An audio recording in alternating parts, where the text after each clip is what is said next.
All right. I'm very excited to be here with Aaron Cooper from Resident Inspect. Resident Inspect are doing some incredible things in the property management space. So let's get this thing started. How are you doing, Aaron? Great, thank you for having me. Yeah, absolutely no problem. So you set up Resident Inspect, which is this really, really innovative company where you're doing mainly property inspections. Is that right? But I know Correct. you've got Yep. Mostly this. periodic inspection. Yeah. So I know you've got this. You've started this new business, but you've got also this. Was it 20 years of experience as a property manager as well? So I just figured Yeah, I'd I've pick been a landlord, on. landlord and property manager for about 20 years, specifically property management for about 11 or 12 years. Oh, cool. So yeah, I just wanted to pick your brains about that a bit. So when I've spoken to property managers in the space, the kind of property maintenance thing is always a bit of a bugbear for property managers. So I was just wondering what your experience of that is. Yeah, so maintenance can be one of the most time-consuming aspects of property managers. It's very, very time intensive, and usually there's very little revenue coming in from a property management business standpoint from that, if any. So it's strictly an expense item, but it's also the one of the best ways to really earn your keep with a property owner and a tenant by being very responsive and practical with your maintenance processes and decisions can really make the difference between a good and a bad property manager. Yeah, I mean, absolutely. That's whenever you're trying to run a business, there's always this thing of like, are you working on the business or in the business? And I Yep. guess when you're doing all the property inspections yourself and you're trying to like, let's say you've got 500 properties on your books, that's a lot of inspections. That's a lot of driving around. That's a lot of time spent doing $2 tasks that you should have been when you should have been focusing on the $2,000 tasks, right? Yep. So 100%. maybe you could talk a little bit about how Resident Inspect fits into that. Yeah. So, um, like maintenance, inspections are probably the next largest time drain on a property manager's time. Many management companies are spread out all over their city or county.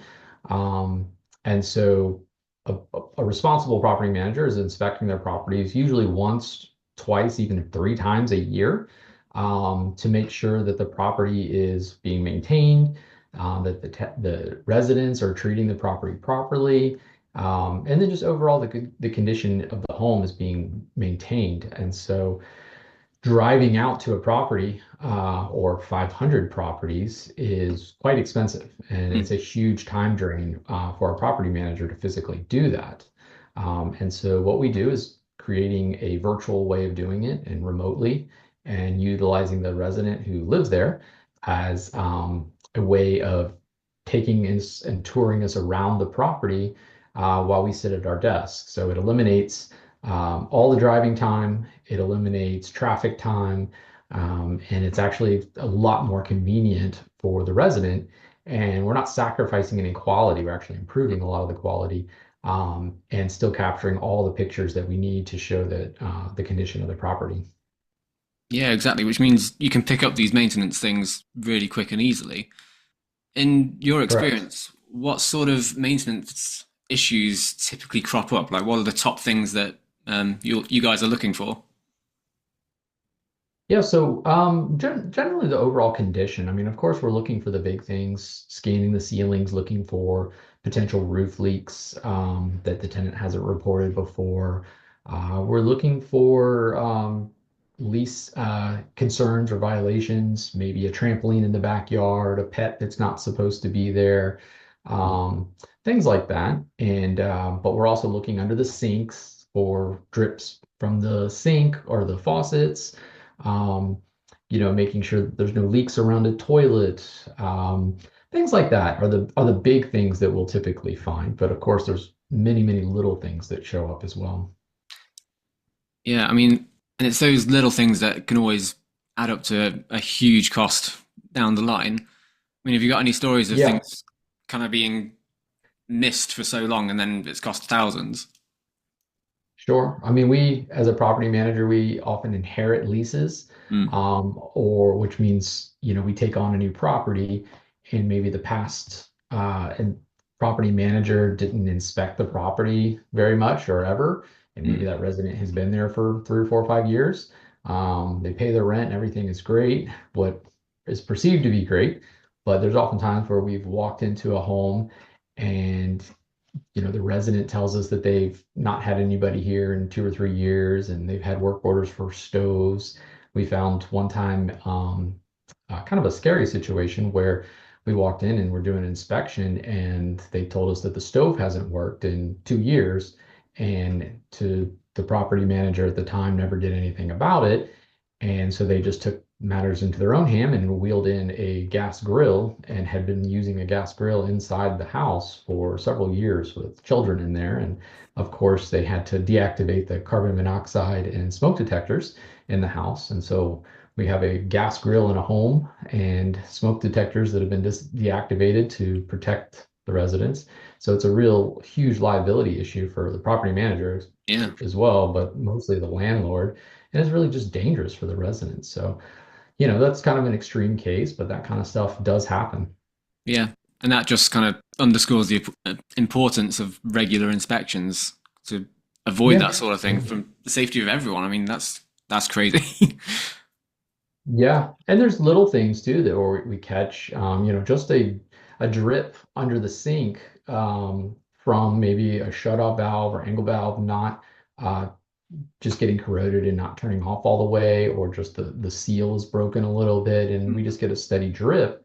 Um, and you got all your stuff under the counter or under the cabinet, and tenants can easily ignore it, not see it, not worry about it, but that moisture under there quickly rots out the bottom of a cabinet, and at best and at worst it actually turns into mold or mildew.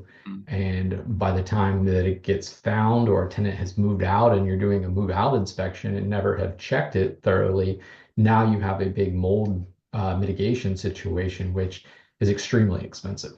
Yeah, mold And that's remediation. something that can be caught and repaired for $100 versus $5,000, $10,000 in mitigation work. Yeah, absolutely. Mold is such a difficult issue to get rid of in a property as well. It's so Yeah. difficult. Even if you cut everything out, the spores are still there. It can grow back at a moment's notice. It's a disaster. Yep. Um, so yeah, obviously maintenance is really, really important. And there are certain things that you need to do at a certain time of year. So how do you kind of handle that, particularly when you've got so many properties on your books? What's the best way to schedule everything up? Really just keeping it all organized. So in the southern states where it's more hot and we have very, very hot summers, air conditioning maintenance is a big one. But also just the roof maintenance, making sure leaves and things like that are not on the roofs to build up for leaks. So we create a schedule of, in the off season, so in the fall or winter, we have a deal with local air conditioning companies that they're doing all their routine maintenance and servicing that time of year, Mhm. so that in the summertime when their air conditionings are working on overdrive, that we're not having to deal with lots of breakdowns and shutdowns and emergency repairs and things like that during peak season when the air conditioning companies are very, very busy and very difficult to get out to the home sometimes. So we create a big schedule of, the core areas, and Mhm. each region in the country is different based on, their environment.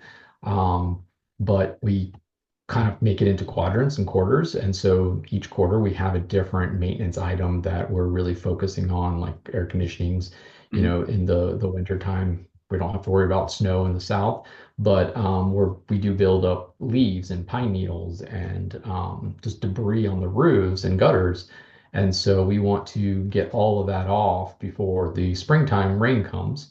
Mhm. And so doing a routine cleaning of the roofs and checking on that is really important to prevent roof leaks and expedite the decay of your roof. So that's another big one that we look at as well. Yeah, and in terms of the kind of logistics of that, what's the best way to schedule it? Because pen and paper is no longer a, a viable factor, really. Right, right. So different management softwares can do that for you. And if you're not using an advanced software that can kind of build that into your automatic alert, or You can set up reoccurring work orders in some of the softwares. Hmm. Appfolio, Propertyware, Buildium, things like that already have it built in where you can create a reoccurring work order. May not be for a year from now, but it will automatically pop up at the right time, and you can establish, routines based on that. But one of my tricks that I do is simple things on my personal properties is I just set up an email to myself and schedule future send for a year from now. So it doesn't have to be something very elaborate or a fancy software. You can strictly use, your email account and just have a preset email that goes out to yourself to remind you. So it doesn't have to be complicated. Yeah. We use a reoccurring maintenance order in our software that triggers the alerts for us to know when we need to go out and make sure we don't forget it. Yeah. No, that makes sense. And I never thought about doing that scheduled send thing for something more than a few days in advance. Yeah, That's a good idea. I do it a lot now, actually. Yeah. Yeah. I suppose I need to start using that for reminders. I tend to miss reminders on my phone all the time. Emails are going to be more Yeah, visible. when it's an email in your box, you actually, for some reason, have trained myself to actually respond and take care of that. Even if it's just sitting on my calendar, I see it, but it's easy to forget. When it's in my inbox, it's a little bit more difficult. Yeah. So that all makes sense for like the regular scheduled things. But what happens when something unexpected happens? What's the most important thing to remember and do in those situations? The most important thing is to be able to be notified of it Mm, quickly and immediately and to be able to take action. Um, you know, it's very easy to sleep through a phone call or not have somebody on duty or who has the responsibility from your team to be able to respond to those calls. Um, but even before that, you have to really educate the residents and the tenants to know what is an emergency, and to take action very quickly. So having a process in place for the resident and have them know what to do, um, and then having a reliable phone system or text messaging system or both, and then we've always done rotating weekly schedules where one of our team is responsible for the after hours mm, and weekend holiday calls. And then we have a backup person also available in case that person doesn't pick up the phone at 3 in the morning. And usually when you maintain homes, the late night emergencies are pretty rare. mm, And so it's very easy to get out of the habit. You may go months without one, to get out of the habit of being able to respond to something like that quickly. So having a backup and redundancy is really important.